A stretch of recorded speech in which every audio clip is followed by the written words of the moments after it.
I'm Sean. I'm in Chapel Hill. I'll call people. It'll be easier. Susan, Susan Ida from Toronto, Canada. Erica. I am in Los Angeles. I feel like this is April 2020 kind of start to a meeting. Barbara. Chi-town, outside of Chi-town. Town. All right, we have. All right, we're gonna Valerie's in Southern. Okay, Star. Hi, Jay, Starlet Writer from San Diego. Woo! All right, with Sharon in Thunder Bay. Now we have Kyle in her sunglasses. Where are you, Kyle? San Diego, Rancho Bernardo. Oh, Starlet and Kyle might be neighbors. Linda D. From Podunkville, West Virginia. Is that the county or the town? It's the house. It's the hamlet. Okay. That's Only how they do it cap- there. Each house has its own. Okay. Gotcha. Rana? Where are you at? We all know where Rana's from. Brooklyn, New York. Brooklyn. And Nancy, we have another West Coaster, I think. I am originally from Evanston, Barbara, but I live in Sacramento. All right, cool. All right, Barbara, you have a story. Now, you know, with your permission, this isn't the space where people are giving any kind of feedback on the story in that, like, here's what we want to do better, or here's what, but feedback in that, like, how people sort of relate to it, questions about it. So are you open to that? Other storytellers? If not, message me. It's cool. No pressure at all. Yeah. Usually we do that after, but I'm going to experiment a little bit tonight. We'll see, because there's only 3 of you. All right, cool. Barbara, I'm going to ask everybody to mute themselves just so that when Barbara's telling her story, there's no interference. And now that'll include me. Barbara, whenever you're ready, we want to hear your story. Cool? Okay, fine. Yeah. You know, it wasn't guaranteed that I'd become a smoker in high school, but it wouldn't be something anybody could bet against because everybody in my family smoked, along with close to half the adult American population in the 1960s. Today, only about 15% do. You know, picking up the habit was like a virtual rite of passage for most teens because we thought it made us look glamorous and sophisticated, grown up. Qualities especially attractive to a 16-year-old girl who looked like she was more like 12. Yet in May of 1981, 42 years ago, I quit smoking. It is the best and one of the hardest things I've ever had to do. I quit after 12 years of smoking and developing a pack and a half a day habit. I mean, there were a lot of reasons I decided to quit. The government had ramped up this aggressive anti-smoking campaign. I was being told how obnoxious my prodigious amount of secondhand smoke was to my non-smoking friends. I was starting to wake up coughing to feel smoking's unhealthy effects on my body, effects which the tobacco companies couldn't lie about anymore. You know, and I'm vain enough to not want my face permanently etched with the smoker's cracks. But mostly, I was tired of it. You know, like a TV series that once was fresh, but just keeps recycling the same formulaic conflicts, the same jokes, the same characters. Well, I was tired of the ridiculous physical contortions I went through to keep my smoke out of the face of my non-smoking friends. I was tired of panicking late at night when I was down to my last cigarettes, of getting out of bed to run to the nearest convenience store to make sure I wouldn't be without smokes come morning. And I had begun to see that smoking was not a comforting friend, but a slave master who jerked my tether every 30 minutes and extremely limiting my life's choices. You know, sometimes I do this like Sophie's Choice thought experiment where I'd wonder if someone put a gun to the heads of my family and made me choose between their lives or cigarettes, which would it be?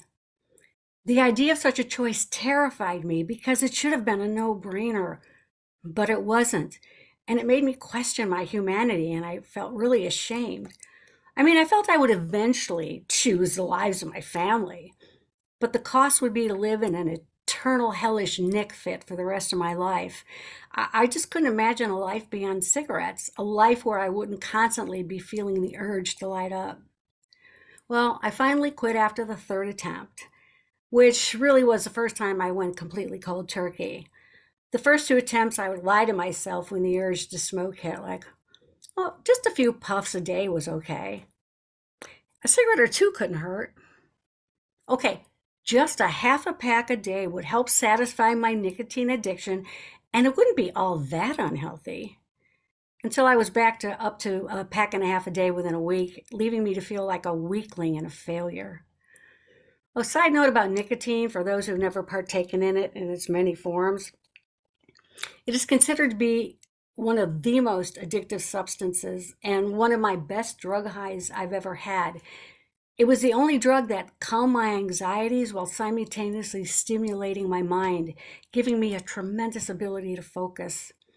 You know, at the time I was unaware I had ADHD tendencies, and nicotine was a form of self-medication, and it was sublime. There was nothing that could go wrong in my life that smoking a cigarette couldn't help, if not solve. There was no good time it couldn't heighten. I mean, in the Smoker's Guide to the Galaxy, nicotine was the 42, the answer to everything. Well, 3 months after I quit, I'm at a party, having a great time being with friends and getting a little drunk, another habit that took me years to deal with, and I smoke a cigarette. Just one. The next morning I awake horribly hungover, though I can't say if I feel worse from the physical after effects of too much alcohol or from the shame and sadness that I had smoked a cigarette. As I lay there, I hear my usual inner critic start to howl in harmony, shaming me for smoking. You're a pathetic weakling. Admit it. You're not strong enough. You're just gonna crawl back to smoking, blah, blah, blah, blah, blah. But then something near miraculous happens. A soft, calm voice, like from some unknown inner guru, cuts through the shame-tripping ones and says, you know, smoking is a very hard habit to kick. So you backslid and you had a cigarette. Cut yourself some slack and move forward. You've got this. So on that hungover morning in May of 1981, I permanently dissolved my relationship with cigarettes while learning that self-compassion is a stronger force and a wiser choice than shaming or self-blaming in any effort if you want to change for the better.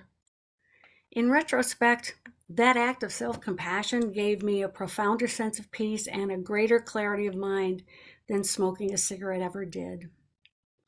Boom. All right, Barbara. Thanks. Chi-Town? How old were you when you started smoking? 16, like the Oh, usual good. time. Yeah. Yeah. I mean, pretty much everybody, I don't know about your age, pretty much like I said, I looked it up, and like 45% of the adult population in 1960 whatever year smoked cigarettes. I mean, I find that really, and they said in 2015 it was 15% or something. Is So, that right? oh yeah, I mean, everybody did, Yeah. you know, I mean, that's what it seemed like. So, Indoors, outdoors.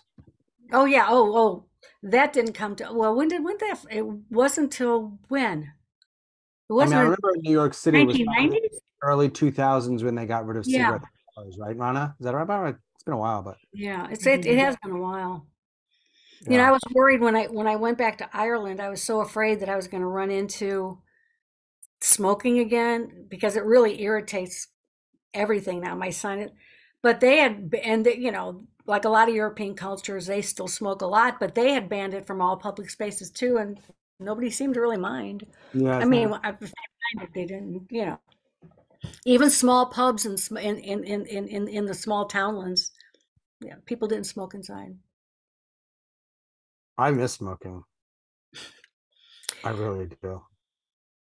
Not the smoke, just the thing, just the event. I mean, I miss the smoke a little bit. It's just like I've sat down you sit down at like a stoop outside somewhere and you vape. It doesn't. No. There's nothing like a cigarette. I'm not trying to get anybody to smoke, girl adults, but like there's nothing. Rana, you smoked, right? It's like there's nothing like sitting down outside, lighting up the whole ritual of it. Okay, but how long ago did you quit? I Sean. was such a stop start. I think 3 years ago or so. Okay. Wasn't that long ago, and I'm still chewing Nicorette. Okay. Let me tell you something. This is one of 2 stories I have involving experiences with quitting smoking. The other one concerned something that happened 10 years after I smoked that really surprised me. So yeah, 3 years is nothing. You definitely have to just, it is really the most addictive substance. It just does things that no other drug does, so. Yeah, don't hate me, but I'm about to light up. Sorry. No, it has nothing to do with that. It's like, it's just that I was just really, really, really ready to like I said, I just got tired of it. So, but anyway, but still hard. It was still really hard. Yeah, I bet. Sounds like it. Nancy, do I see your little yellow hand up? Literally, it's what I say. I just wanted to comment. You're talking about quitting smoking. I had a neighbor years ago in Chicago who smoked, but he really, really wanted to quit. And so he got the patch to deal with the physical part of it, but he realized that he needed to deal with the emotional part of it. And he said, like, I opened the door to my apartment, I walk in, and the first thing I see is the table with the ashtray next to the couch, near the TV, the lighter, and so he rearranged his apartment and he got rid of things, and he started thinking, okay, wait, I smoke here, I smoke there. Like, he started to reevaluate everything and get rid of things. And that kind of helped him because it was like calling to him. And so, that's something that worked for him. It just depends. He really wanted to quit. He really did not want to smoke anymore. So he did have that, motivation.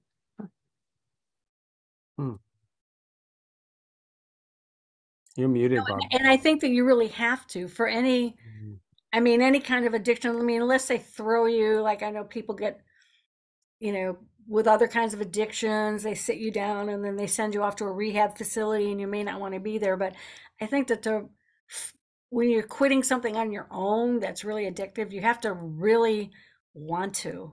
You have to have some strong inner drive for various reasons that you want to. Yeah, of course.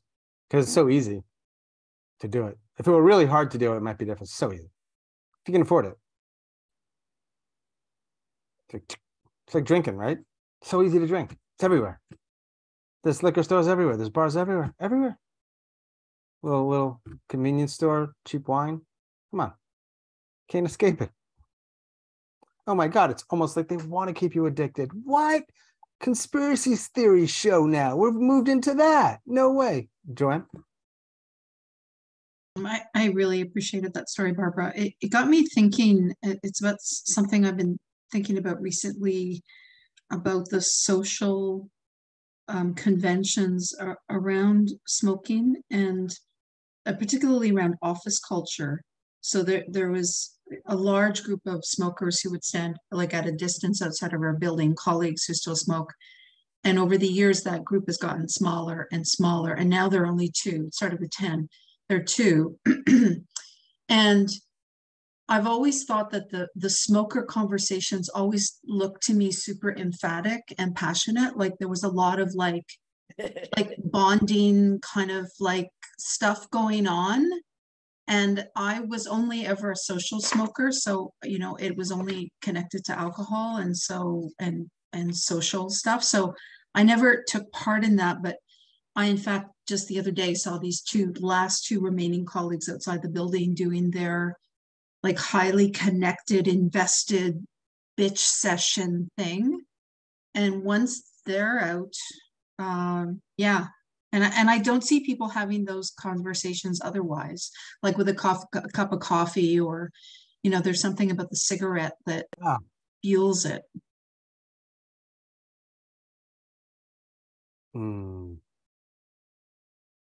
How's that cigarette, Kyle? It's good, huh? I put it out. You felt bad. Mainly, because I hate the taste, but it's like an oral fixation thing. Yeah. And so So I'm a fucking babe. It's retarded. Anyway. Hey, are we allowed to use that word? You just did. Do whatever Okay. you want. No, it's your word. You get to do it. You just might get some pushback. You might get some pushback. You know, I don't mean no harm. I know. Kyle, I have another friend that quit smoking, and he had the same thing. Like it wasn't the smoking part, or it wasn't the inhale. It wasn't that. It was having this thing between his fingers and going. So he cut up a bunch of, something in my mouth. He cut up a bunch of. Sounds terrible. No, I mean it's the truth. He cut up a bunch of straws, and he had that picture, and you know what I did? I cut up a bunch of straws and then I put tobacco in it, and it was awesome. It was so good. That was the mark. I did a little menthol, and then I did a little non-menthol, and I just smoked the shit out of that straw. Hey, Lynn, long time no see. Jassem and Cali. We have another California. California they are creative, overrated, artistic, and maybe mentally challenged group of humans because they're here, which is great. Lynn, are you okay? I'm glad that we connected. We were going back and forth in the world of Messenger, but you're here now with your pink glasses. Say hey if you can, so I know that you're not a bot. She can't hear me. Lynn, can you hear me? Can anybody hear me? Yes. Using my fucking mind? Yes. Yes to You both. could try. All I right, mean, you Lynn, could I try know that chatting, you're Lynn. here, and I know that you have a story. So we have Barbara in Chicago just told a story. Next up is Erica, and then Star, and then you. So that means if that happens, that'll be 3 straight from California. And we have another human being coming on here who is not a man, which is fine. Again, it's just now we have 14 humans and 1 man. Am I just the luckiest guy in the world, or what? Jeez. Well, I'm not complaining about it. Like I said earlier, I was just observing. Hey, Tracey. Lynn's gone now. She'll be back. Tracey, hi. Is everybody either muted, or are you fucking with me and you're doing this thing where you're like pretend you're talking, but you're not? No. Yeah. Who's fucking with me? What's up, Tracey? You have a story? Yeah, I think so. Cool. You go after a Star. Is that cool? Mm-hmm. All right, cool. Good to see you. And maybe Lynn will come back. She has a story too. That's great. Nice group. Thanks for being here. All right, Erica, are you still here? There you are. You just moved. You went from like mid left to upper right. Boom, just like that. You're moving. Everyone's moving around. Erica Blumfield lives in California. She didn't send me a bio because that's not part of the show, so you don't get to know much about her. But here she is. She's got a story. I'm going to stop talking. Have fun, Erica. John, will you do me a favor? Can you stop recording for this one? Okay. And then I'm going to start again. So if you want me to stop for your story, tell me. Otherwise, I like to record them. I'm not selling them anywhere. I just put them on YouTube, whatever. Blah, blah. Okay. I'm going to record it, Lynn. Thank you. Okay. It's official now. Now it's official. So, as the bomb squad pulled up with sirens blaring, I couldn't help but question my life choices that had gotten me to that point. I was 17 years old, outside of a police station. My boyfriend, Mike, was 19. So he was older and wiser in theory. He was actually inside the police station and the reason that the bomb squad was arriving. So it had all started at the beginning of the summer when Mike acknowledged to me that his stick of dynamite might not be safe in his home. And I said, "What stick of dynamite? Like, why? How? Where?" At some of these questions, I'm not at liberty to discuss. But suffice it to say, he had gotten this stick of dynamite somehow and decided to keep it because maybe it would be of use someday. And really, who doesn't need a stick of dynamite someday just in case? So I should say we were not violent teenagers. There was no way either of us would use a weapon, much less a weapon of potentially mass destruction.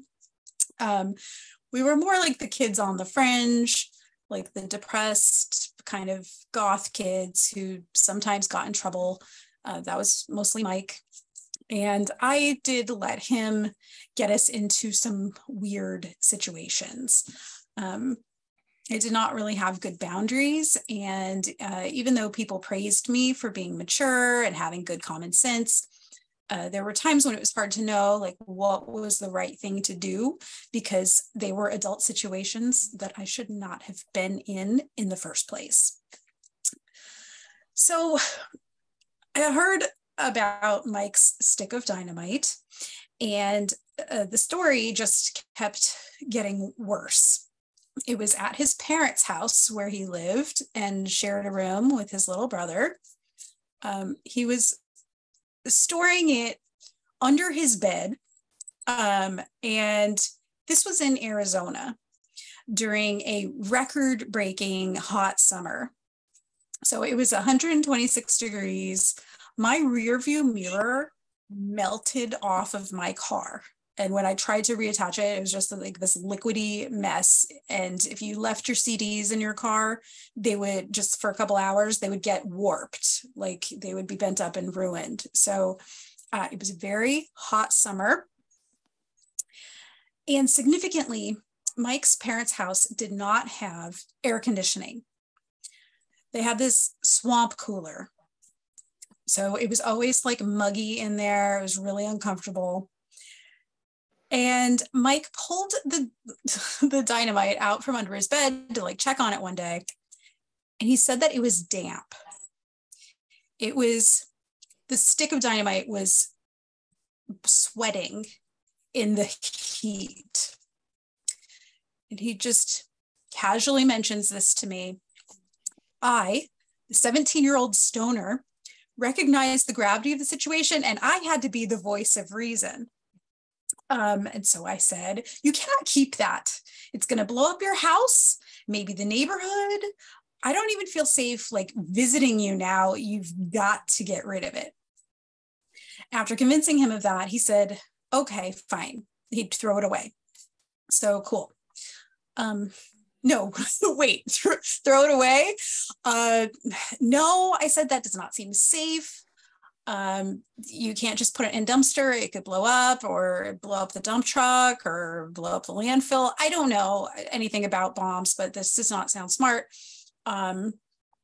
We both had this like healthy fear of cops, especially living in Phoenix, where people with brown skin like me were openly discriminated against. There's this renegade sheriff who was an outlaw who had these illegal policies, and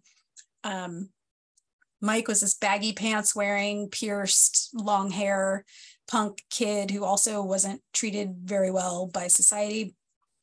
I felt persecuted, and I would get pulled over and harassed by cops very often, sometimes even twice in the same night. And I already had anxiety, like the kind of normal anxiety that teenagers have, but then like even more than that, like I was depressed, and now adding to that a paranoia that was justified because I really was being harassed. But I insisted the safest way to dispose of this dynamite would be to turn it in to whatever authorities handle that. So Mike decided he lived a couple blocks away from the police station, and that's where he wanted to take it. So one Saturday, after we both had gotten high, Mike decided today was the day. And here's the difference between Mike and me. Like, for Mike, he wanted to get high before going to the police station because that's the only way that he would have the strength to face all of those cops. For me, there was no way I was going into the lion's den, especially not while high. Because I was insisting that he get rid of the dynamite. He convinced me it was my responsibility to see it through with him. So I had to go with him, but I would not go inside. So we discussed like, how long should I wait for him? Like 30 minutes? That seemed, too long, considering that's loitering outside a police station and also record-breaking heat. So we decided 20 minutes should be long enough. And I said, they might want to arrest you. He said, like, no, I won't be. I'm doing the right thing. What if they ask you, why do you have a stick of dynamite? And he said he found it. I said, where did you find it? In the bushes. It did not seem like a very likely story that they would believe, but like at that point, it was just like, please just get rid of this. So I stayed outside. He went inside. He was inside forever. It felt like I was, and I was outside forever. Every cop is pulling up and parking and coming in and leaving and going past me, and they're all staring at me. I feel like, why was I loitering outside this police station? What if they figured out that I was with the guy who was inside with the bomb? And soon a fire truck pulled up and its sirens were blaring. It hurt my ears and it annoyed me. I did not want to be there. It was probably normal for a fire truck to be there. I don't know. I guess they hang out at police stations. I don't know. I'm only 17. So I forced myself to stay, even though it felt just very ridiculous. Like, we were teenagers on a Saturday. We should be watching a movie like Titanic or roller skating. Like, why did I get so bored with my everyday life that I had to be in these criminal experiences that normal people don't have? Then I heard more sirens, and that is when a bomb squad vehicle pulled up, and police officers and people in the truck started running into the police station. And at the same time, other people started leaving the police station. And that's when it became clear to me, like, oh yeah, they're definitely here for us. Like, there's an event going on inside that I'm connected to. I forced myself to stay a little longer because I was a good girlfriend, even as a teenager. I was just like loyal, even when I didn't need to be. And finally, out comes Mike in his flip-flops, staring straight ahead, like walking very quickly, and not making eye contact with the cops and the bomb technicians and everyone else. And I start to bombard him with questions about what happened. And he said, just go. He grabs my arm, he kind of drags me along with him. And he said, they didn't believe me. And then they did. And then they gave me shit. And so, like, it turns out they didn't technically let him go, and they didn't technically detain him. So he just kind of took off during the chaos. But he said, it's all good. Let's just get out of here. And so we went back to his house, for the first time, not having to worry about a sweating stick of dynamite that might blow up all of us. And it was very peaceful for me after that. Thanks. Thanks, Star.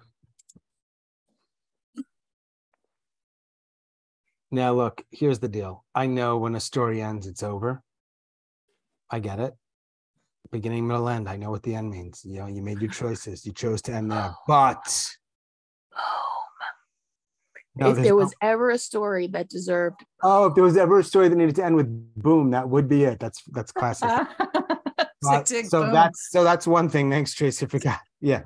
It's actually called Tick Tick Boom, but yeah, maybe it needs to be said somewhere. Isn't that the movie on Netflix? What's the movie on Netflix? And it's also a musical, yeah.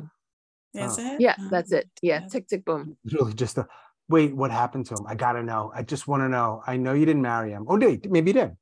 Oh, no, yeah. But that was my high school boyfriend that did not. High school boyfriend. Did not last. Well, high school. Dynamite, high school, all that stuff. Where is he now? That's what I want to know. You know? He had gone to prison for a few years. And now he runs a fucking hedge fund. I know, right? Yeah. Shocker. Now he's worth $300 million. I know the guy. Fucking piece of shit. No, he went for dealing drugs. But I think he's actually okay now. Like, I think he works with his dad's business. I don't keep in touch with him. Probably not a Right. healthy relationship to. What is it? Rhetorical question noted. Rhetorical question. What's with the bad boys? Oh, ladies, tell me. Okay, getting in trouble here. Got a guy coming on here, my friend James. I think he's a guy I know from a dance community, so I'm not the only dude. Which I was fine with, by the way. Hey, Coop, what's up, my man? You are surrounded by a lot of women who are very good storytellers and presumably good humans, just so you know, James. Good to see you, my friend. Yeah, good to see you too. That was Star. Who's the star in California? Oh, and if it's okay, I'll put a flyer in the chat for the a storytelling event that I'm in online definitely. in a couple of weeks. Yeah. In fact, right now would be a good time. 3 humans have told stories. We have 2 more. So maybe now's a good time to really just run through if anyone's got an event they want to let people know about, let us know about, whether you're like story related would be ideal. It's not an absolute must, but you know, some of you teach and some of you have events and some of you. I'm doing like 6 feet apart this Wednesday, and I think that there are still like openings. That's just so you know, that's an open, it's a slam. So you pay $5-10 or something, and then you get a chance to tell your story, and then people vote, and then if you win, you get invited back to it, and maybe they send you like a hat or something. Yeah, a cup or a hat. Yeah, but it's it's out of LA. It's on Zoom. Regina and Claire. So I think one of the, I don't know if you are Claire's from England, and but they both live in California. Is there a theme? Yeah, it's Against All Odds, or good movie. Yeah, good song back in the day. Against All Odds. I mean, like basically, Against All Odds, something like that. You like that yacht rock, Sean? Actually, I fucking love it. I'm gonna put the link in the chat. All right, put the link in there. Maybe you get an extra teller or 2 that would go. Now, if the person who ends up coming from here beats you, Barbara, strategically not a great decision, but you're a better person than that. You just want people to get involved. Tracey, yes. I would ask you a question as far as yacht rock. Yeah. Maybe my top genre. Don't stop. I love it. If there's one playlist that could go on and on, it's yacht rock. I don't care. Tell me your top 5. No, all yacht rock is yacht rock. It's fine. I mean, I don't need to justify that I'm not cool and like, oh, my favorite thing is Nirvana or I'm like fucking Led Zeppelin. Give me yacht rock all day long. I'm good. All right. You should rethink that, Sean. Okay, thanks. I'm so sorry, but I don't know what yacht rock is. Yeah. Well, don't worry about it. No? It's basically easy listening. It's not that easy. Yes, it is. I mean, I don't put it's like late 70s, early-ish 80s, certain genre of like kind of it's like soft rock. It's easy it's kind of easy to like, but it's the boomers who have made money who don't know new music. I think a lot of people would say it's not very high level or sophisticated music, right? Okay. It's sort of like easy chords and easy soft vocals. I don't know. I'm not a music guy. I wish I were.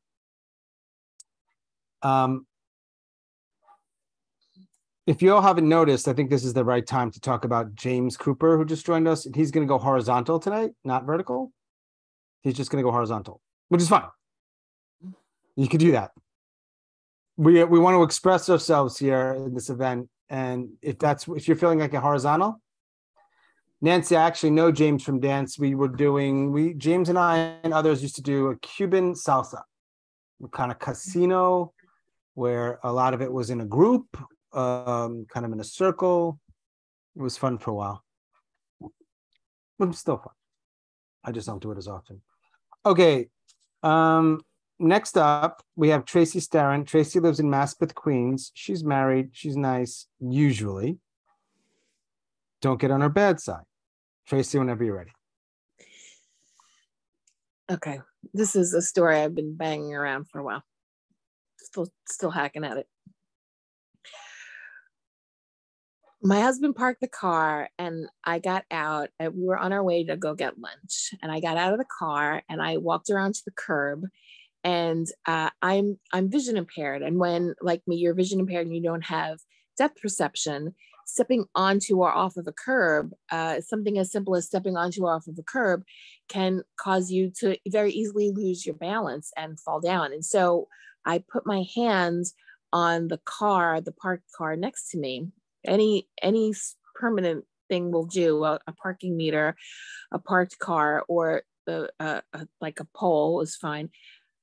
So I put my hand on the parked car next to me and I stepped up onto the curb and I heard a voice come from the car. And so I scurried around to the front of the car and there was somebody in the driver's seat, like a little girl, a teenage girl.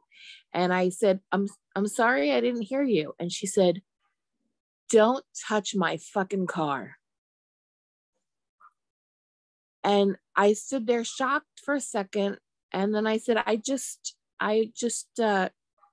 put my hand on it to steady myself as I stepped on. And she interrupted me. She said, "I don't give a shit what you are doing. Do it without touching my fucking car. Keep your hands off my fucking car." The car was a Lexus SUV, a white Lexus SUV, and she was a teenage girl. It was obviously not her car.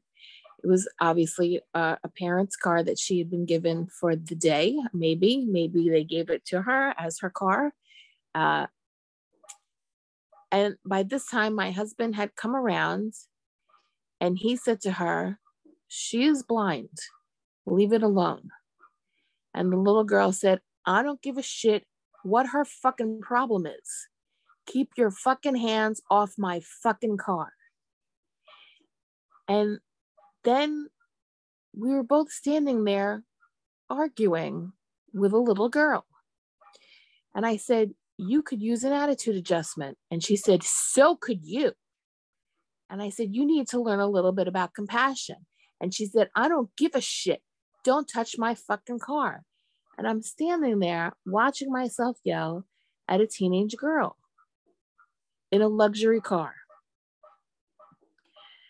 And I stopped and I realized all I wanted was a little bit of balance to keep myself on my own 2 feet.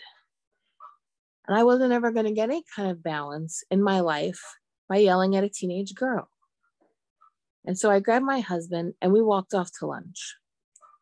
Now, I told this story before. I've always been sort of looking for an ending for this story, better than, and we walked off for lunch.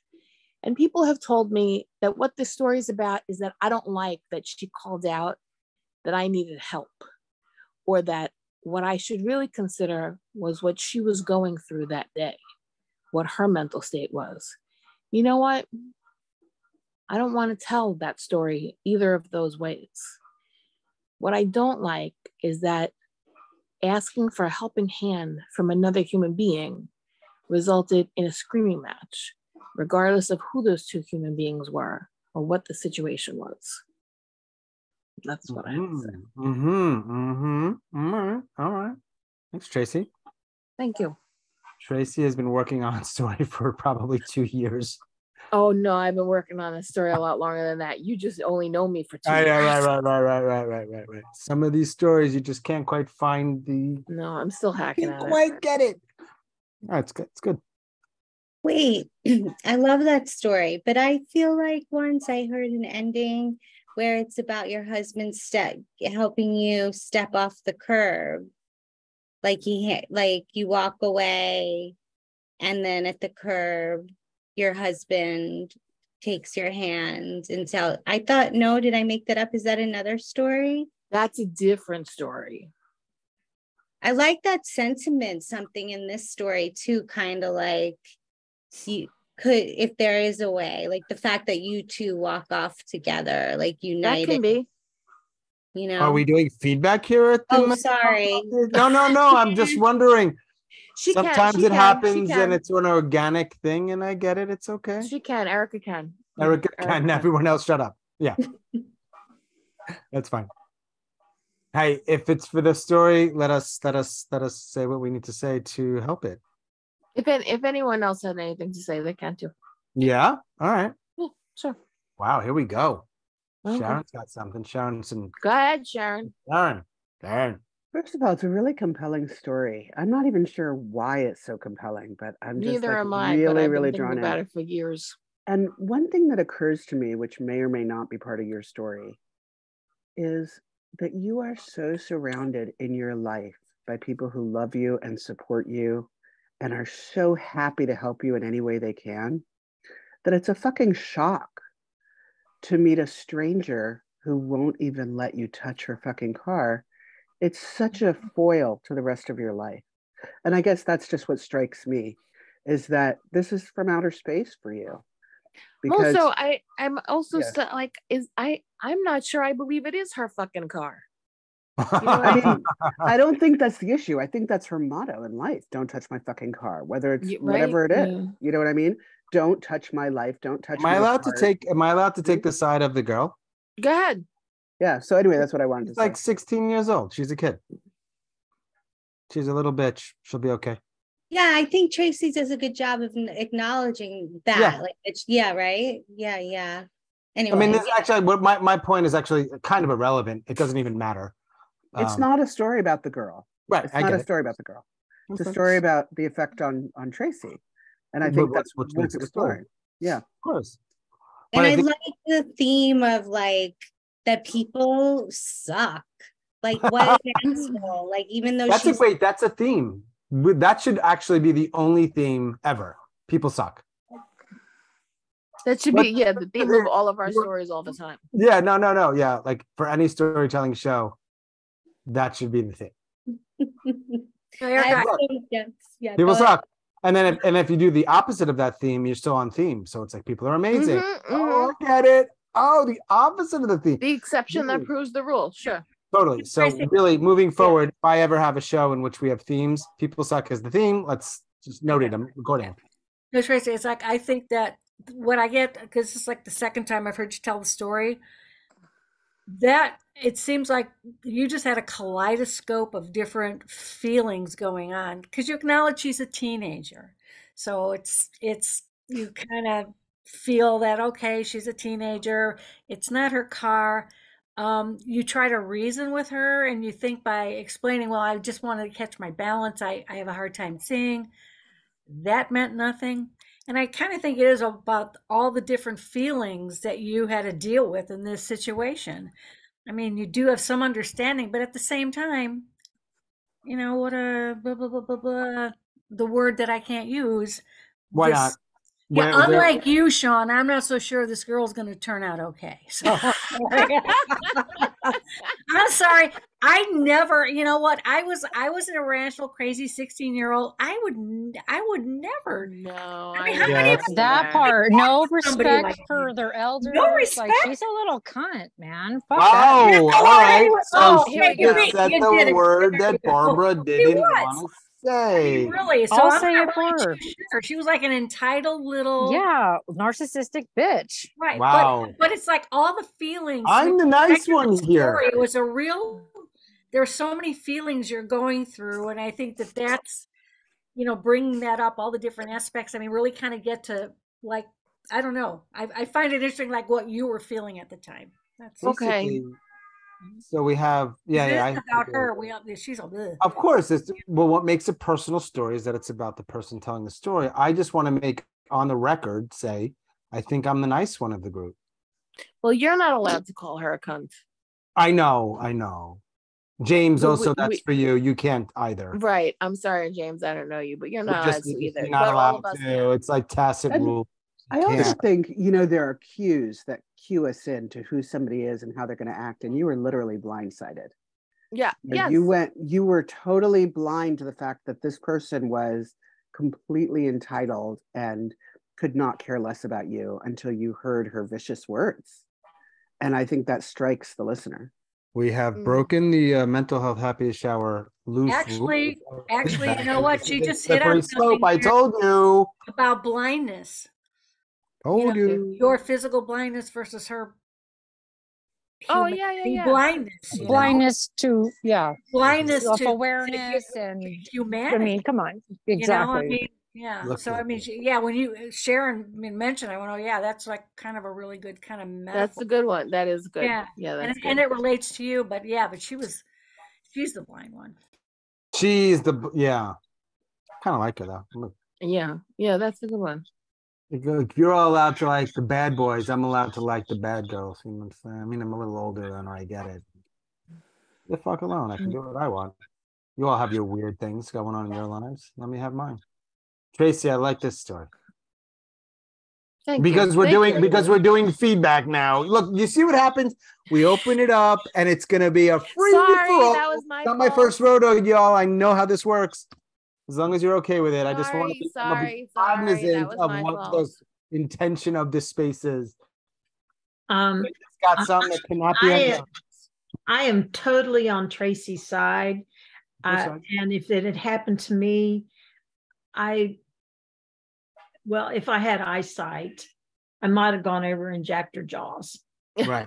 But, then I would have gotten in trouble for hitting a minor, or maybe I would have just taken my lipstick and gone over and put my hand on her car or something like that. Right. And then I would have got arrested for Assault. property destruction or something. So, and her dad's probably like a cop or some shit. yeah. But there is one thing. I'm going to be the advocate for this little bitch. I know, right? Now, my family never had a luxury car like that. But if I had taken it out and brought it back and somebody's fingerprints or a dent or anything, a smear had been on the car, I would have had the fucking shit beat out of me. Wow. If you had to see where she was driving it, though, that you can't come home with an expectation like that on like the busiest street in Queens. Right. She was on Queens Boulevard. Yeah. I don't know about the place. I do know how my mother treated me though. So oh boy, that's where it could get complicated. However, she's a little bitch. Wow.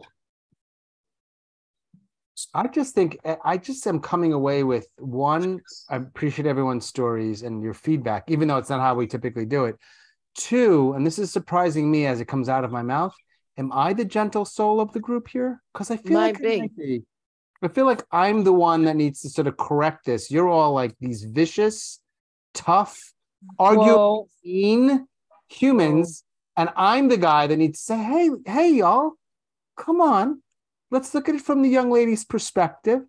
I'm not going to use the C word, but it could be used. Sure, I'm not allowed to, though. She could have wiped it down real quick and said, I'm sorry. I could have had more compassion and went about her goddamn day.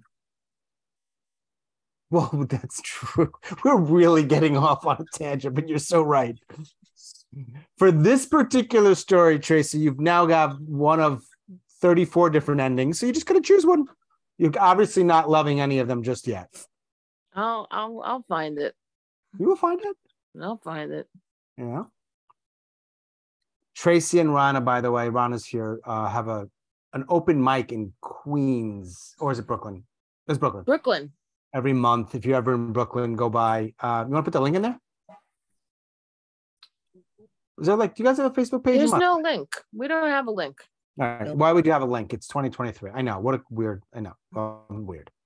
Get a fucking link already. I'm trying to help you out. This is a good opportunity for others that I may have inadvertently cut off earlier to discuss before we get to Lynne's story. You've been very patient, Lynne. Thank you. Yes, you. Is there anyone else who's got a storytelling related thing going on? Maybe you're teaching a class or you're going to be performing somewhere. And granted, this is virtual, so we may not be able to support you if it's in real life, but we want to know about it. Anyone else? Is that it? Y'all just doing nothing with your lives. What the fuck are you doing? Come on. This can't be the highlight of your goddamn month. Me? If anyone's going to be in New York, I got things in New York. Okay. Can you say it with a little enthusiasm? Wait, what do you have going on in New York? I'm going to be on Adrian Frost show, New Tricks, on the 16th, next Sunday. Oh, I see. You're performing. Gotcha. Tracey's all over the place performing. Ron is in a big show next month. Big show. Ron is in the Moth Grand Slam this month, right? And then the risk. August. The Grand Slam's in August. Oh, and then the risk is in September. You have some time. Okay. Yeah. Yeah. Which is a longer story usually, right? 12 or something? 10, 12, right? Erica, Rana, whoever else. Lynne, yes. Are you promoting? You're going to talk and then you're going to do your story. And you're going to mime it? We're going to do this miming thing? Love that. I don't know how promotional this is, but I am going to be at the Western Arts Conference in September. And I'll showcase my new show. Got a lot of shows. Richard Green. How many shows do you have? This is my third solo show. She's a solo, what would you say, machine or queen machine? Machine queen? No, I'll tell you what happened. I did my second show, which was tap dancing my way to the nut house, and it really upset me. It was very hard to do. And, Okay. you know, I'm funny and I tap dance and I do mime and I do all this stuff, but whoa, that show threw me. Was the audience, was that ever like out there in the world, or was it just for some friends, family, or did you do it? No, it was in a theater. I did a couple of shows and, you know, people either loved it or hated it. What theater? Because Erica's in LA too. I don't know, you might know. The Whitefire. Yeah. Yeah, very cool. Yeah. And did you felt weird for you, or the audience respond in a way that was unexpected? No, I didn't think the audience, you know, even working on it, I started to remember all these things. And, you know, I got myself I think that's what's hard about solo shows is you come, you know, as you're writing, you're remembering, and some stuff is pretty painful. So I had a hard time, but now I'm ready to go back to it and, you know, see what I can do with it now. That's cool. Yeah. Before you tell your story, then I just wanted to let, there's a few other people that put something in the chat about stuff they're working on that may apply to you all. So Joanne, you want to actually just say what you're doing here so we can hear it? Is that cool? Hi there, everyone. So I'm working on a show called Good Gynecology, Bad Gynecology, or Good Gyn, Bad Gyn. It's a variety show, mostly stories, some comedy, with stories by surgeons, some medical practitioners and patients, focused on gynecology, and the premise is to raise awareness around, in particular, women's gynecological cancers. But if it's even possible, it promises to be fun, coming soon in 2024. Fun, and maybe in spots even funny. Can we go? Yes. Yes, in fact, yes, a lot of it will be very funny because, as a good number of you know, there is a massive absurdity about gynecology. There's a lot that is fun and tragic and ridiculous. So I started giggling just when you said the word. Yeah, yeah. I just can't not, because I'm a 3-year-old basically. Yeah, yeah. And it's hysterical. So, but that's like really the long game, but it's occupying a lot of my time right now. So. Is it? Okay, cool. Yeah, Nancy, yeah. I started to work with a coach person to launch the show and stuff, podcast. It's going to be virtual or real life? There'll be an edition that's funded by a hospital foundation. That'll be a fundraiser for a women's cancer project, but there'll be a public show, likely in person, that we would hope to tour in cities, and if not, do a virtual version with a podcast. Wow. Yeah. Much room for belly dancing in that production, but okay. It's an inside joke. Nancy? I have a question. Is it Joanne? Joanne. Yeah, Joanne. The spelling is different. You want actual stories of people that had cancer, correct? It won't be just about cancer. We haven't done the call for stories yet, but the show that is related to fundraising around a women's cancer project will be just cancer stories. But but the gynecology concept has to do with menopause, fertility, childbirth, osteoporosis. Like, it's the broad scope of women's health considerations. And also it realistically can't be a show of just the really bad news side of gynecology, because there's a whole lot of that to tell. It needs to have a lighter side, but I'll be able to speak to it more once we get the call out in the fall. Okay. I have a story called My Cancer Scare. I didn't have cancer. And it's funny, but I mean, I don't, if you're looking for something more real, this is just, I ended up being constipated. It's a very funny story, but but I call it My Cancer Scare. I didn't have cancer, but I was at the gynecologist. I mean, when you said that, I'm like, oh my God, I've got gynecologist stories. I hate them. And so it sort of piqued my interest. But if you're looking for stories where it's more real, then I'm not. No, not necessarily. There has to be a light side to this too. And what you've described is actually very, very common from what I understand. So much more on this soon. Yeah. That's awesome. Cool. All right. Lynn J, as they say out in SoCal. No one says SoCal if they're from SoCal. I know. You want to tell your story? I do. I think this is, once again, Sean, this is like very different. It's a different take. Good. It's somebody who's in it. Don't even dress it up. Just you don't have to apologize for a damn. Sorry. We love the different perspectives and whatever it is. Okay, and I don't have it memorized. So that's another thing. I'm sorry. We're on your side. Yes. Okay. Good. The smell have dead, decomposing, just plain old rotten. This tube is sticking up out of my arm. Well, maybe it's my neck. If I follow the plastic along my body profile, it runs halfway between my nasal cavity and my aorta. Color slightly green touch of paprika. The nurse comes in and smiles so wide his cheeks disappear into a chasm that swallows his face. Teeny tiny lips form words that seem to say, "And how are we today?" A platter of all kinds of goodies rests on his tray, which is thrown onto the other palm and lands in one gush of wind on his head. Okay, are we ready? Ready? Ready for what?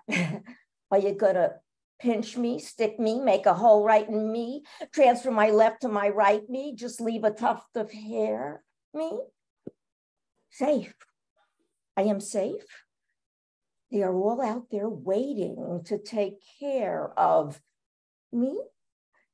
Never say never, just drink one more pail of this gray, bilious, bumpy, thick liquid, and then we can be on our way. Now, finally it's over. I slide on my distended belly, arms and legs akimbo, leaving a trail of fluorescent liquid discharge behind me. A small group of heads pulled together by smiling teeth wave goodbye. Follow my tracks. Now I know the smell was me. Indeed, a little different, Lynn. I welcome that. I like it. Is that part of your solo show, or is that something else? Is what? Is that a little nugget of the solo show, or is that something totally separate? Oh, this is just a story I wrote. I have another story I wrote, but you're a writer. You have stories. You want me to do it? Well, I don't know. Hang on. Let me ask if others have stories. I don't know. I think everyone who has a story has told the story, but sometimes people change their minds. Or they get fired, or they came in a little late, or at least, so maybe there's somebody else who's got something. Sure. You know what I mean? Probably one or two people right now that are thinking, oh, maybe I should. Nah, yeah, nah, I don't. I'll do it next time. I'm not sure. I'm not 100% sure. That kind of thing. Yeah. I would say, why not? But hey. And I produced a show in LA, a storytelling show in LA. You're in LA, right, Lynne? Yes, I am. Was that an invitation? Yeah. No, I do. What in Glendale? Where are you doing it? It's at the Glendale Room. Do you know? Glendale. Glendale. That's in a whole different atmosphere. Well, you have a car or a bus. I don't know if I've ever been.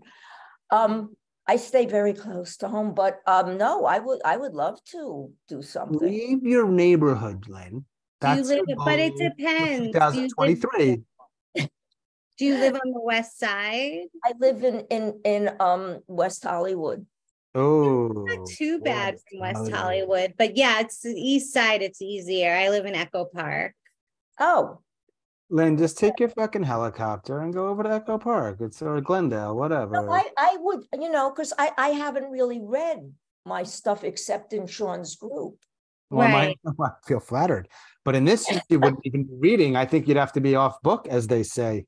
Yeah, I would. That's how the storytelling world typically works. Yeah, and it's more storytelling. Like it would be more to tell a true story. But that was true. Yeah. Like no, cool. Yay. Lynne always leans towards the and this isn't negative, this is actually positive, but a little more theatrical, right? That's just sort of where your comforts, that's where you're like where you exist in theatrical. And I think some people in the storytelling world look at that as like, that's so theatrical. I'm like, nah, it's awesome. I like that. Do you know Vicky Uditz? Have you ever heard? Do you know Vicky Uditz? No. The storyteller? No. Okay. Anyway, she's very theatrical. I know a lot of storytellers. She is very theatrical. Lynne doesn't. She hangs out in West Hollywood. Show people.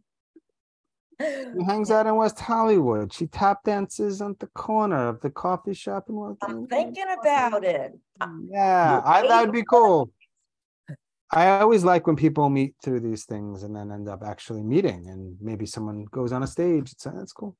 No, that would be great. I would like to do that. Erica's show is called Revealed.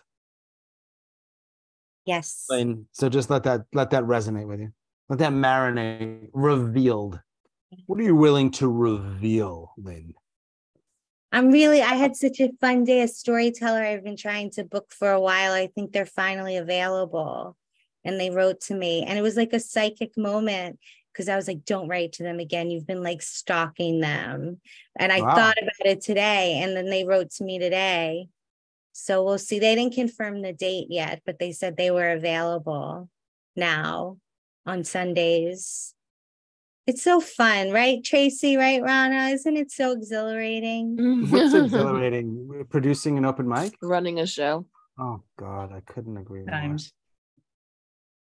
mean, it has its ups and downs, but at the end of the day, when you do it and it's so fun and you're bringing community together, I like it. Yeah. I think it's cool. I think it's very admirable, right? I'm choosing to use that word. It's admirable. I think we have one more storyteller, and then we've been chatting as the stories have come. We even gave feedback, which is like, "Ooh, did we really just do that?" And then we'll see what happens. Her name is Sharon Eisner. Sharon's bio goes something like this. She grew up in California, made her way to Brooklyn, then Israel. And you might be wondering, Sean, it's not just about where somebody is. Their bio is more than just where they existed in the world.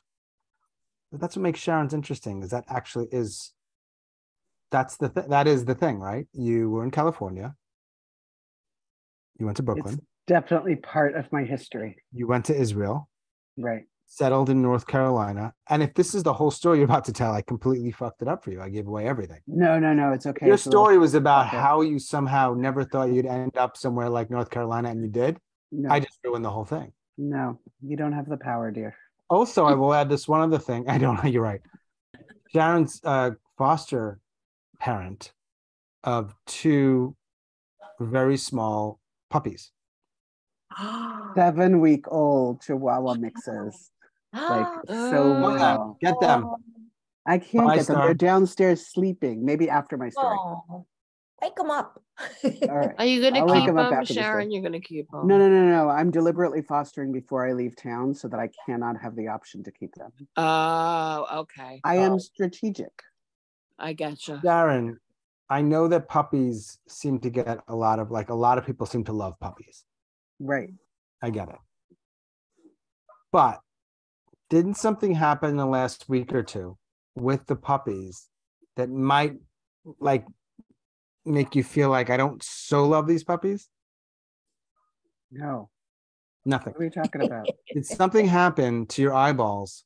Oh, okay. Apparently there's a rule that you're not allowed to let little puppies lick your eyes because you get really bad conjunctivitis. I didn't know that rule. So the little puppies gave me really bad bacterial Very bad. conjunctivitis and I I couldn't saw it. see. Yeah. And I had to take off work, but it wasn't the puppy's fault. Apparently everybody knows this but me. I mean, raise your hand. I if you didn't knew know this. that. Okay, know. well, if you ever foster puppies, don't let them lick your eyeball. The question really is why, Sharon, were Because they lick your face and you're like, okay, you're licking my face. It's okay. That's cool. You know, I will say this wasn't, and I will say in all seriousness, this wasn't like a little irritation. Her eyes were fucked. Yeah. Fucked like to the fuck. red and weird, and like it looked like she was always crying. It was traumatic. It was more traumatic to Sean than it was to me. It was like, wow, it was seriously like pretty heavy. I went to a cute Zoom party and I had to wear glasses the whole time because my eyes. Oh, is that why you had your glasses on? That's why you had glasses on. Because I looked awful. Oh, but you didn't tell us that's why. I just gave it all away. Oh man, I looked like a murderer. Like, you know how murderers have like these awful eyes, you know. Not the good. Now, Sharon, super cool and yeah, me too. Yeah, me too. Wait, me too. What? I missed that. Thought you were all cool, just being super cool, super fly. Oh, super cool. That's me. Oh, but Sharon, also before you say sorry, it should be worth noted that yes, maybe the murder. You said murderers have those kind of eyes, but I actually think the really good murderers, they don't. They look just like us. Right. The failed murderers, the caught murderers. That's like the not very good, gonna get caught murderers look like sloppy. Right. The really good ones, nah, their eyes are just fine. All right, Sharon. We want to hear this story, please. All right. So this is an early stages story, just Got it. so you know. Sure.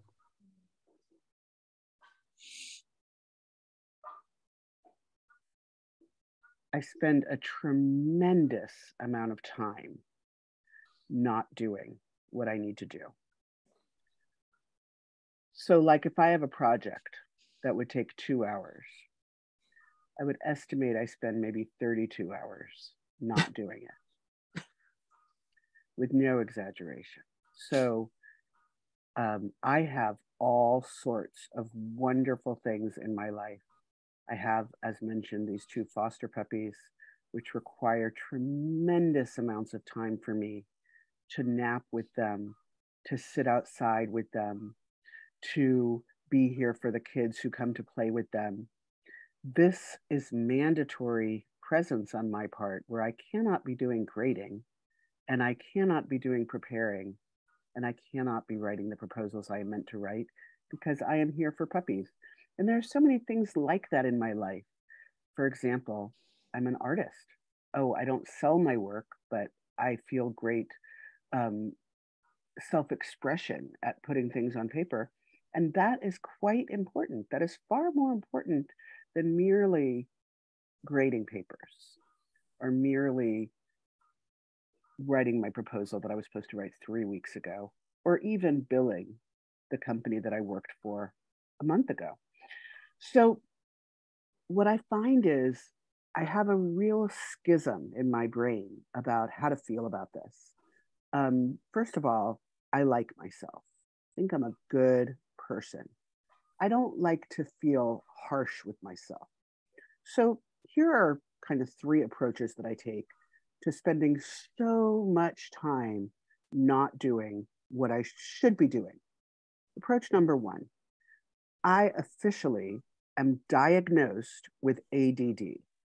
So free ticket for me, right? Because people with ADD may have all different symptoms, including having a hard time initiating tasks which are not fun, and or having a hard time finishing tasks which are not fun. We are known for our hyper-focus when we get really into something, which is very true for me. I can forget everything else when I'm really into something. So ADD, free ride, hey, not my fault, right? Gotten help, I've taken a time management class, I take medications, so can't blame me. Well, that's helpful. The problem is, as with all issues, to say that I have depression and struggle with depression, to say that I have anxiety and struggle with anxiety, to say that I have ADD and I struggle with ADD, that's not quite an excuse for not doing everything in my life. It doesn't work for me 100%. It works for me slightly. So second offering on the sacrifice of why this is happening and how I should feel about it. I am a good, kind person who leads a wonderful life. I am a role model to little people, and I work hard. I have strengths and I have flaws like the rest of humanity. So I am not going to beat myself up over my flaws. This is a good one. If anybody wants to borrow that, you are so welcome to borrow that, because that works really well for me.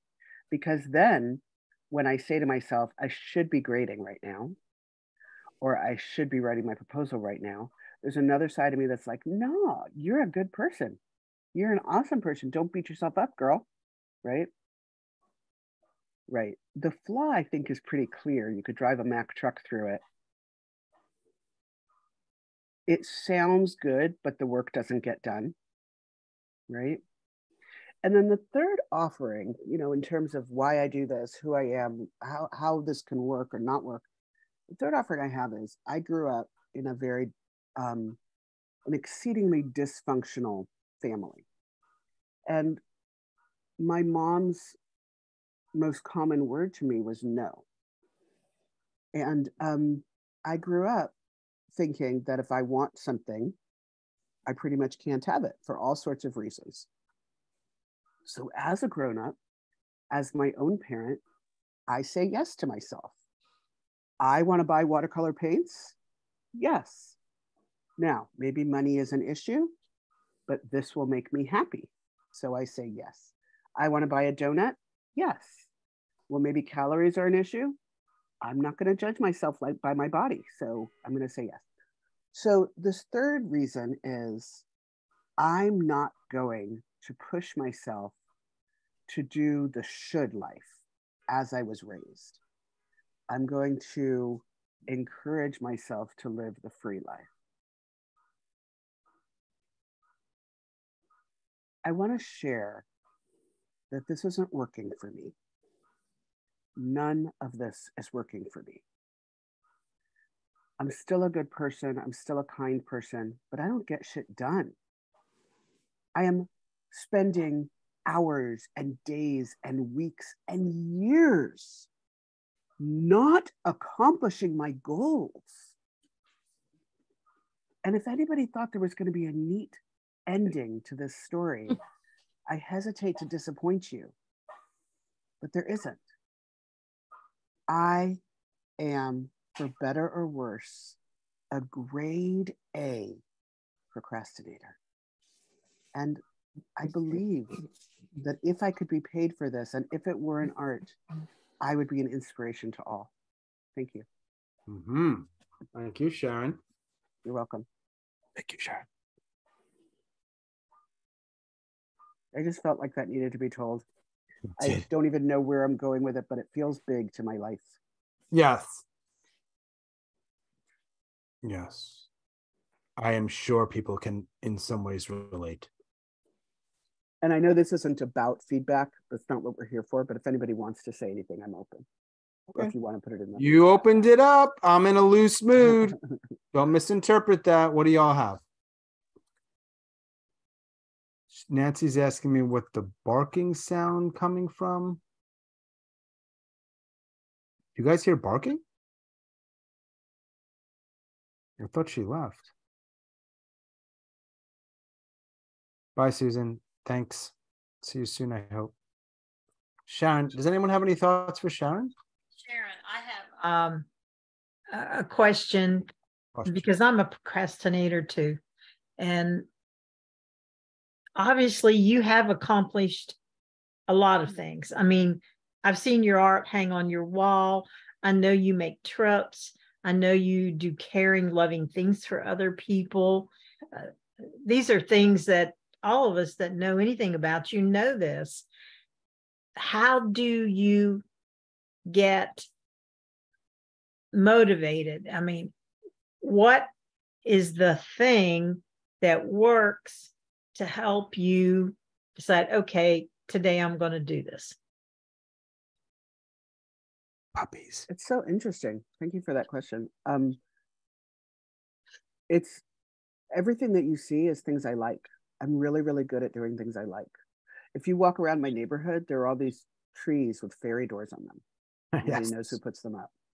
Okay, they don't know? No. I mean, my neighbors know, my direct neighbors know. But not the You people wait. You walk around your neighborhood putting fairy doors up and you do it like discreetly? I do it at night when I walk the dog. Is that even legal? They like it. Anyway, so the point is, what I'm saying is, I wind up making time for things that are fun. Yeah. But not everything in life is fun. And I can't seem to arrange my life so that it's based on only fun. Even things that are mostly fun, like teaching, which I love, you know, comes with unfun moments.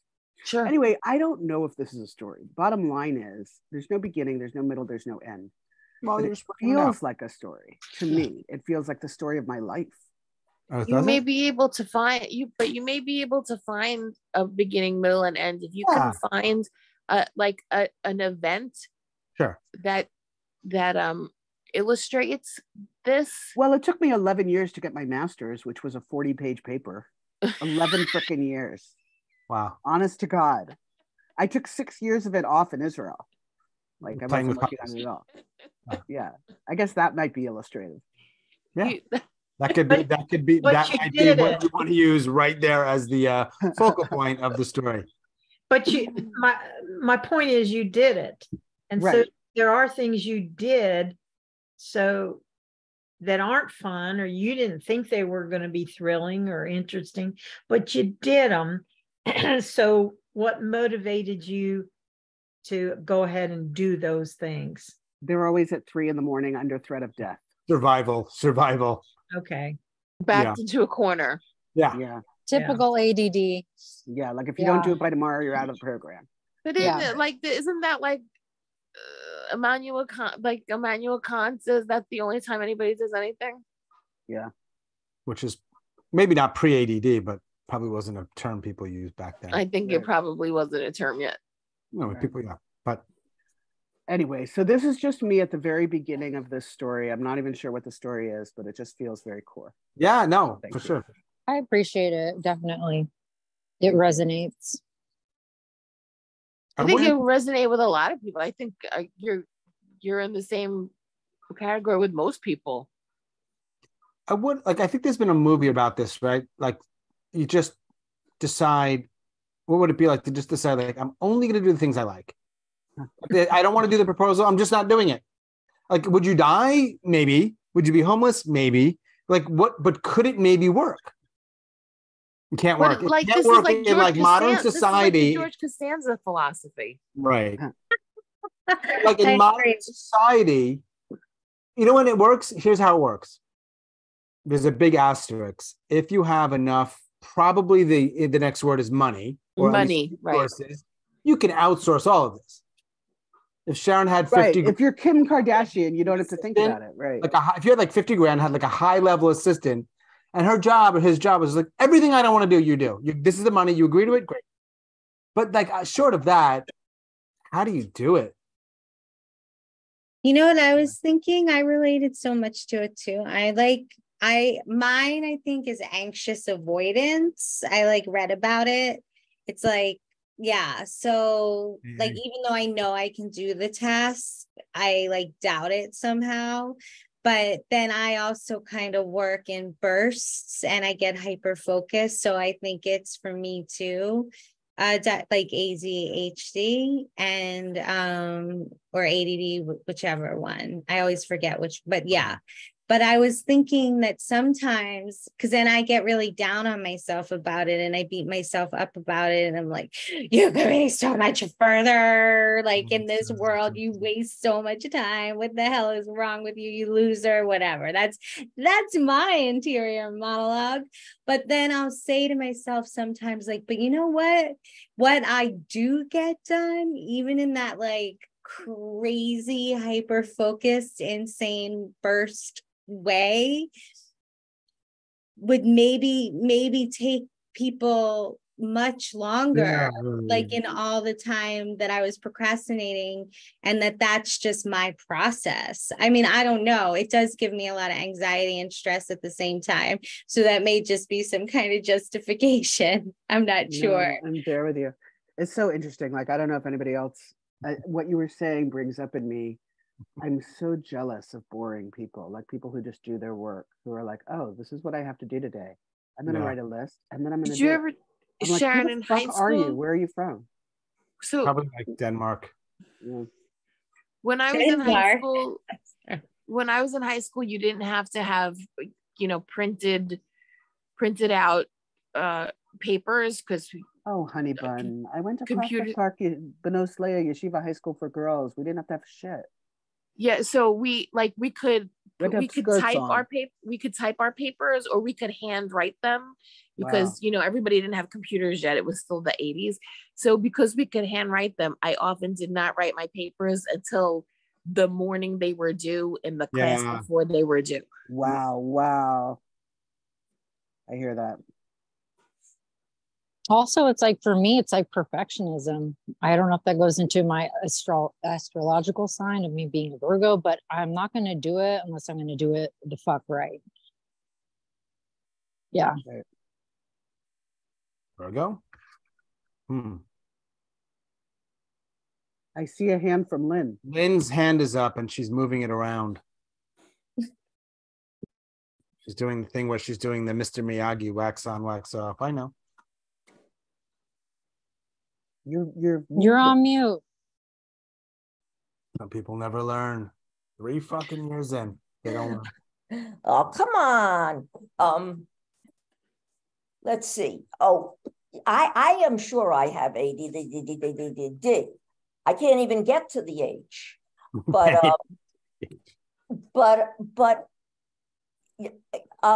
what happens to me is, I think if I don't get this all done and I wind up on stage and don't know what I'm doing, that's a different scenario.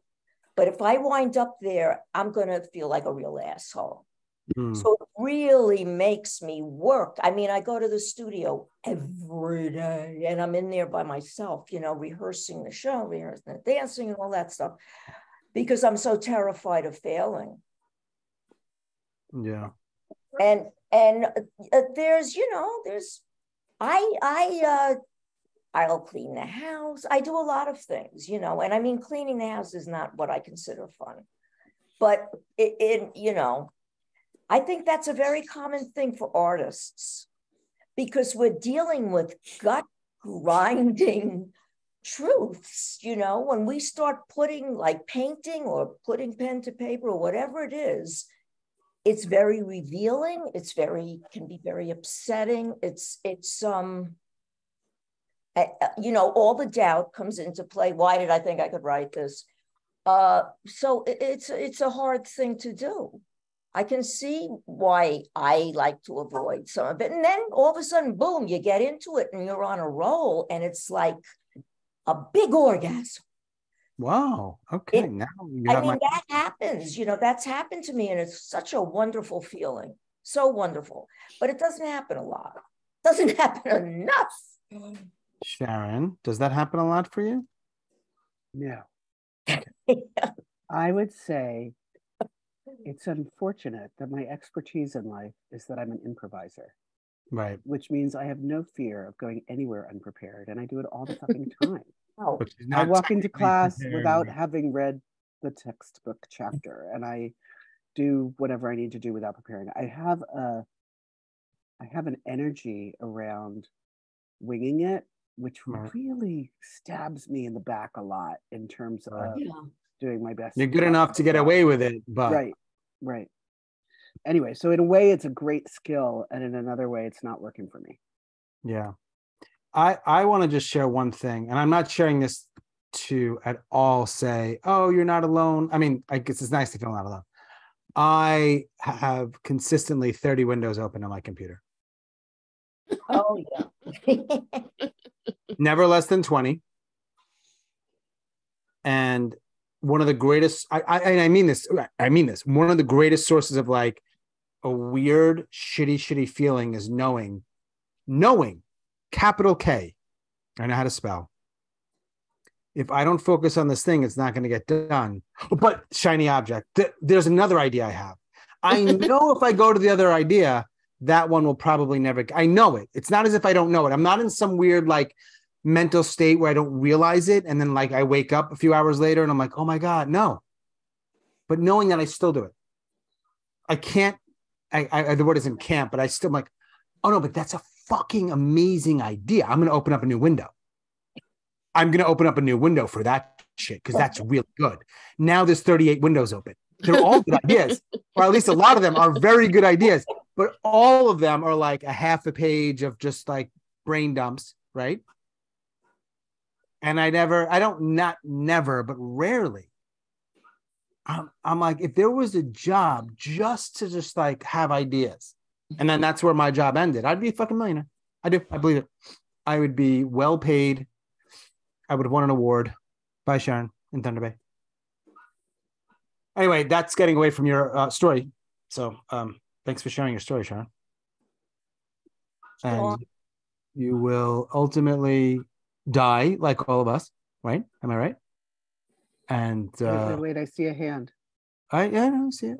I'm cleaning the window again. Lynn's doing the Mr. Miyagi thing because that was actually probably filmed in California, so she's like the Karate Kid. No, I just wanted to ask one thing, and call me attention grabbing, but this is like the first time I've read this thing.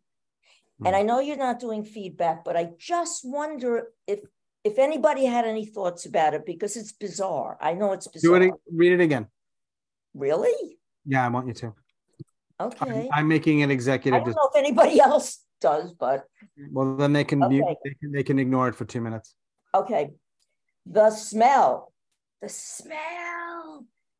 Have dead, decomposing, just plain old rotten. This tube is sticking up out of my arm. No, maybe it's my neck. If I follow the plastic along my body profile, it runs about halfway between my nasal cavity and my aorta. Color, slightly green, touch of paprika. The nurse comes in and smiles so wide, his cheeks disappear into a chasm that swallows his face. Teeny tiny lips form words that seem to say, "And how are we today?" A platter of all kinds of goodies rests on his tray, which is thrown onto the other palm and lands in one gush of wind on his head. Okay, are we ready? Ready for what? Are you going to pinch me, stick me, make a hole right in me, transfer my left to my right me?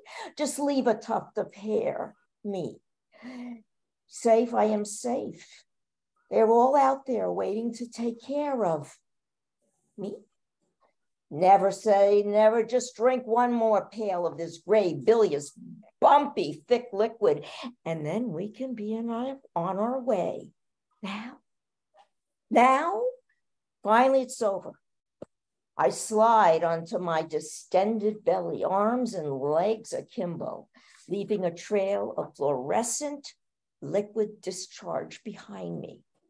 A small group of heads pulled together by smiling teeth wave, goodbye. But follows my tracks. Now I know the smell was me. The smell, wait, was me. Something more like So, and you want, what would you ideally like, just for people to say how it lands with them? Yeah, if it's, too bizarre, doesn't make sense. Well, can I ask a couple questions before that, and then we can open it up? Sure. Is there, like, I just want some context. Is this supposed to stand alone? It sounds like it's part of something larger.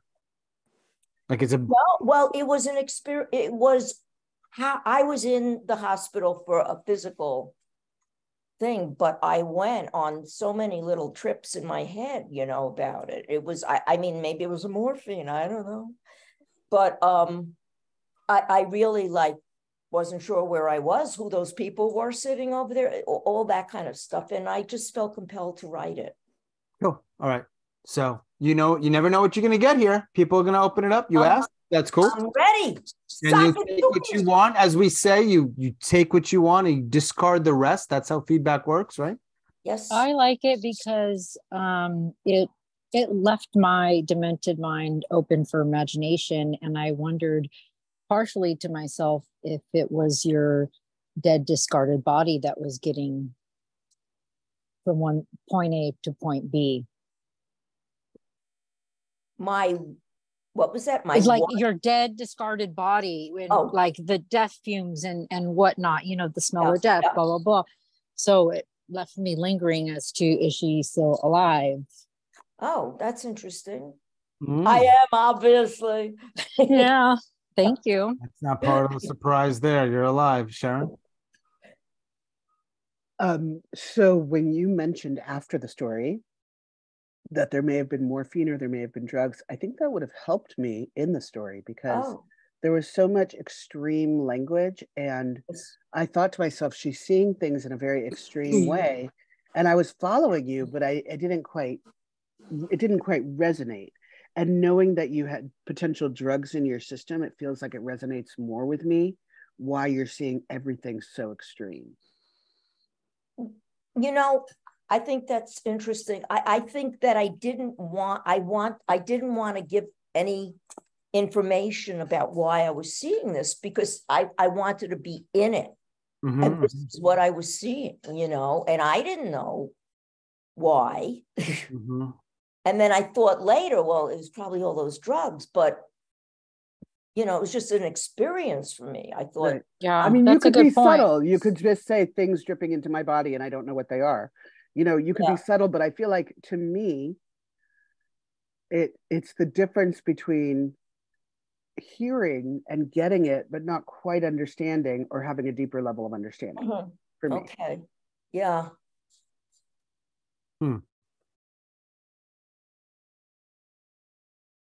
I mean, I agree with Sharon, though I really liked it, Lynn, but I also have told a lot of stories about medical care and described medical experiences. And I think in those instances, at least my senses are really more attuned. So like I might be describing something in a human and not scientific way. So I think there's a big space for that kind of stuff. Like I found myself really into it. And I don't think there are enough of those stories of like the patient perspective on like how uncomfortable and weird and the smells and the colors and the like all of that kind of stuff is really pretty rich. That's a great point. Because you're just like sitting there, right? And what they're doing to you is like standard and normal, except we don't do it every day. So it resides in something a little weirder. So I like that you kind of amped up the language. Yeah. whether you were high or not. Like, I think, but as Sharon said, you could sneak something in. Yeah, because you're probably on an IV of some sort. So yeah. I think, well, you know, I'm a small person. You can't tell. I got a big head. But I think whatever they gave me too much. Yeah. You know, because they were giving me morphine and I just yeah. Well, I mean, I when I had my hysterectomy, I was so high, I asked them to put an espresso machine in instead of my uterus. You know, I was doing comedy live in the operating. That seems reasonable. You know, well, wouldn't it be more useful to have a portable? Hell yeah. Give me espresso. So, like, I think that the drugs kind of, anyway, I do my best comedy in operating rooms. So yeah, I really, you have a reputation. We know, even down here. I do. I sang "Sympathy for the Devil" when I had my eye operation. It was plain. I sang. I mean, I don't know. Anyway, I liked it. Yeah. Situational comedy or whatever. It's like, yeah. There's certain situations where it brings it out. I know. I feel loose. And also, they're going to laugh. Like, you know, they're going to laugh. They're not having, like, they have miserable days and long hours. Right. You have a certain audience that's built in. Right. It's an easy audience. You have a gift. I liked it. I was wondering, like, Lynne, is it this might be kind of a weirdish question because I know you're just playing with it, you wrote it down. Like, is there a feeling? I know you can't control how we respond or how we feel, like you don't have that ability to do that, but you know, as creators and artists, you get to manipulate things a little bit, right? Because so I'm wondering, typically with story stuff, I don't ask how do you want the audience to feel, even though it's a common question. I'm more likely to ask, how do you want them to feel about you? However, in this case, I am curious.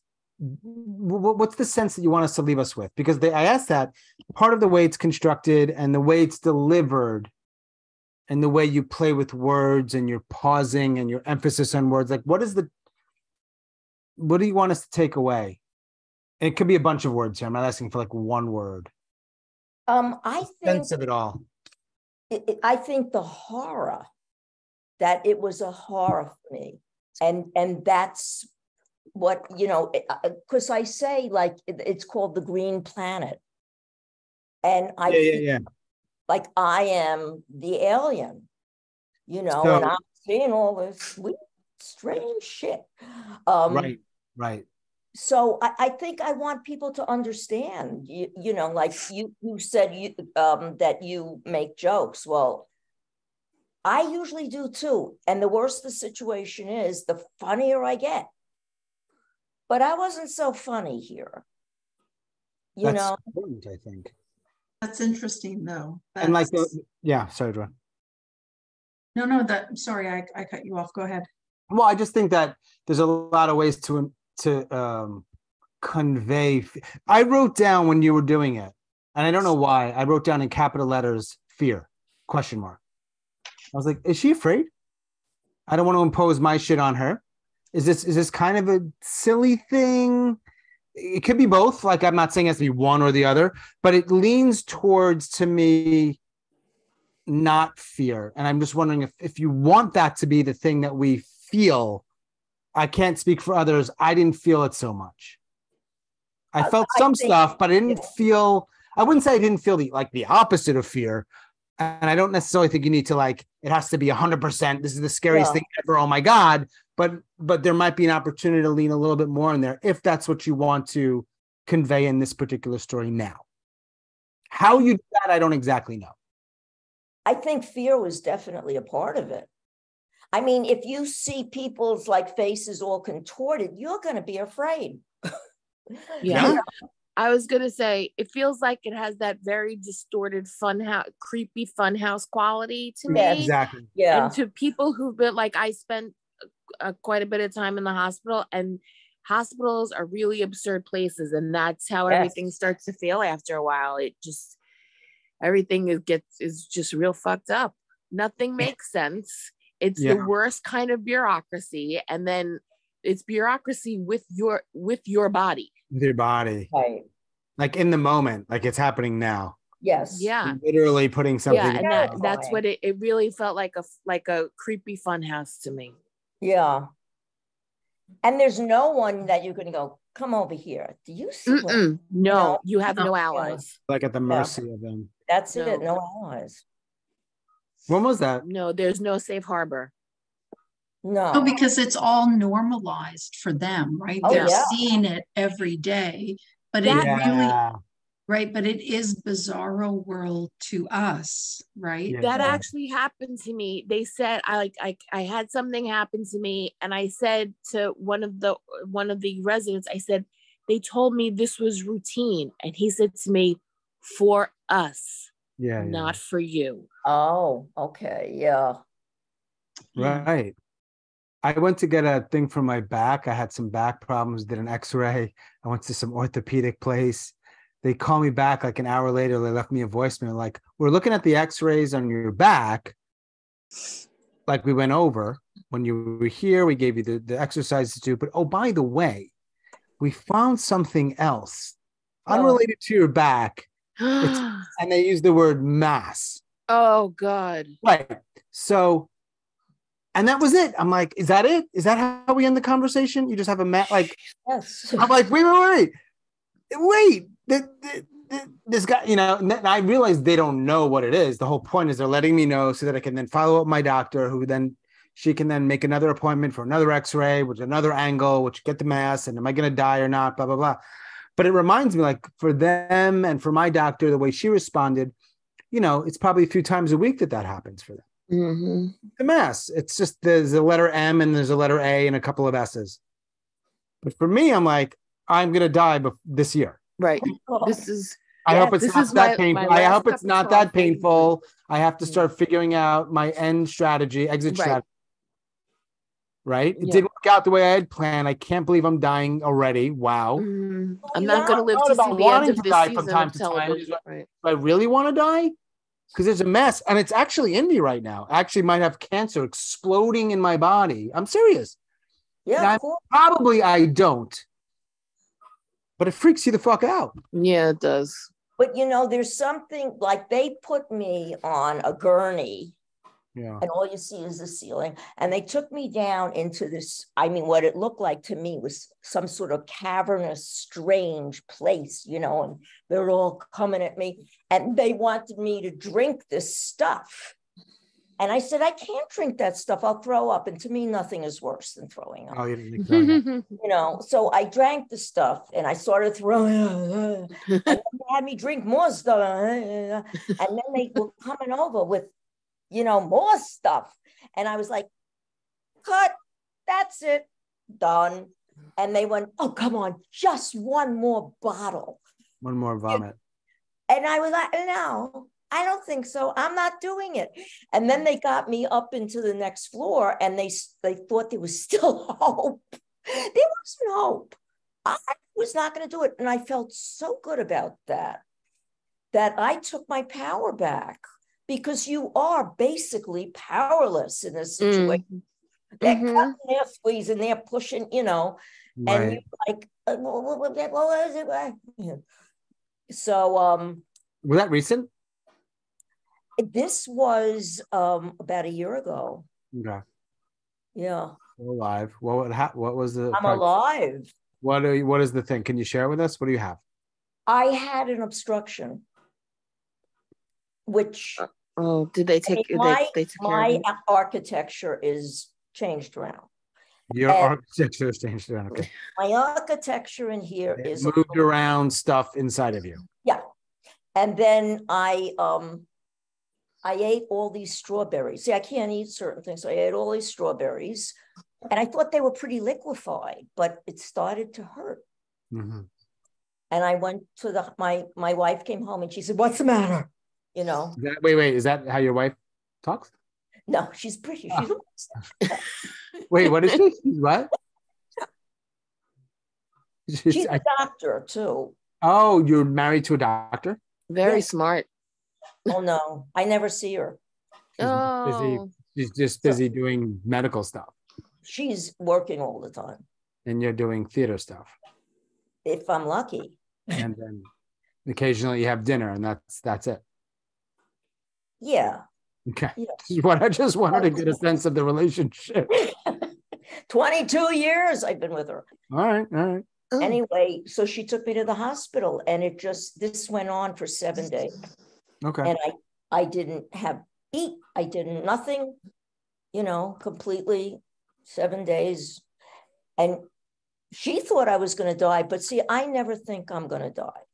Oh, okay. I go, I'm not going to die. Really, really, really bad news for you, Lynn. What? Not at that moment. Not now. I'm just not saying. Now. I don't want to be the harbinger of bad news here. I'm just saying. As far as I understand, by all carbon-based, I'm being very literal here. It's annoying. Carbon-based. Well, I am old. That's true. I'm old. But listen, I'm not making it to the end of the calendar year. I know that I have a mass that's growing as we right now. Since 8 o'clock and we started, the mass right here or here is probably twice the fucking size. It's literally exploding Since inside. 8 o'clock? It could be just a fatty. I'm sorry. What are you calling? Jules, what's that fatty thing called? A lipoma? A lipoma. Who the fuck are you talking? I don't have no goddamn lipoma. I'm getting you, a doctor to analyze what. I don't think you should call Sean fatty. Don't call me lipoma.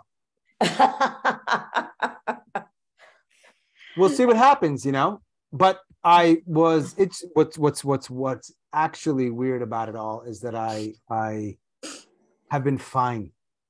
I have no intentions of dying. I'm not trying to die. Certainly don't want to be in pain.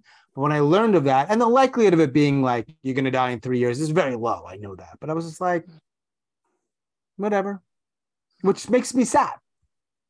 Because I'm like, whatever about maybe dying. Truth. Yeah, but your mind is blocking something there and saying, whatever, but inside it's going, I don't know. Maybe. Not necessarily. Yeah, Sometimes I don't know. I'm not sure how I feel about it. Yeah. I'm tired, Lynn. I know I am too. And I know some of you have some more years on me, maybe. Sure, I get it. But I'm just a little tired of stuff. I'm sure there's a couple things you'd like to do before that time. Yeah. Before that, sure. Well, sometimes there's a resolution of anxiety in just knowing something instead of not knowing.